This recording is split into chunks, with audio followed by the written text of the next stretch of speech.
Assalamualaikum warahmatullahi wabarakatuh.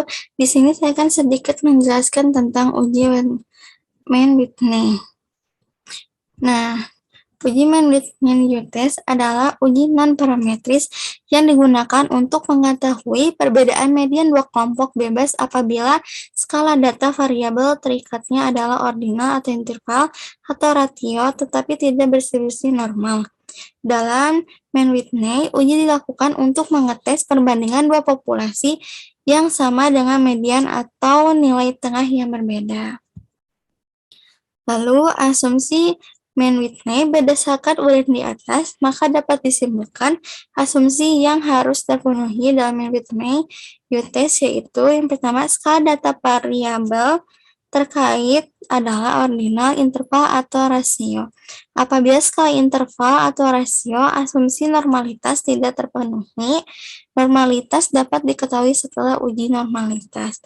Yang kedua, data berasal dari dua kelompok. Apabila data berasal dari 3 kelompok atau lebih, maka sebaiknya digunakan uji Kursor atau Wallis. Variabel independen satu dengan yang lainnya, artinya data berasal dari kelompok yang berbeda atau tidak berpasangan. Varians kedua kelompok sama atau homogen, karena distribusi tidak normal. Lalu di sini ada contoh kasusnya. Ingin diteliti apakah volume penjualan tahunan yang dicapai salesman yang tidak berpendidikan akademis berbeda dengan volume penjualan yang dicapai oleh salesman yang berpendidikan akademis. Diambil sampel random sebanyak 10 salesman yang tidak berpendidikan akademis dan 23 salesman yang berpendidikan akademis. Dua grup tersebut dipisahkan sebagai grup A tidak berpendidikan akademis dan grup B berpendidikan akademis. Nah, ini ada contoh tabelnya di sini ya. Lalu kita akan menggunakan SPSS. Di bagian variabel view di NaN, kita isi dengan populasi dan penjualan. Di label diisi dengan populasi salesman, di value dengan 1 tidak berpendidikan akademis dan 2 berpendidikan akademis. Di measure kita pakai nominal dan scale. Lalu kita masuk ke menu Analyze, lalu klik secara berurutan non-parametric test, diganti dialog, to independent sample, isikan tes variabel is dan grouping variabel pada kotak dialog to independent sample test dan beri tanda centang pada Mann-Whitney. Kemudian klik define group dan isikan kode 1 dan 2, klik continue. Jika sudah, klik option atau beri tanda centang pada descriptive. Kembali ke continue, terakhir klik OK, maka akan keluar hasil outputnya seperti ini.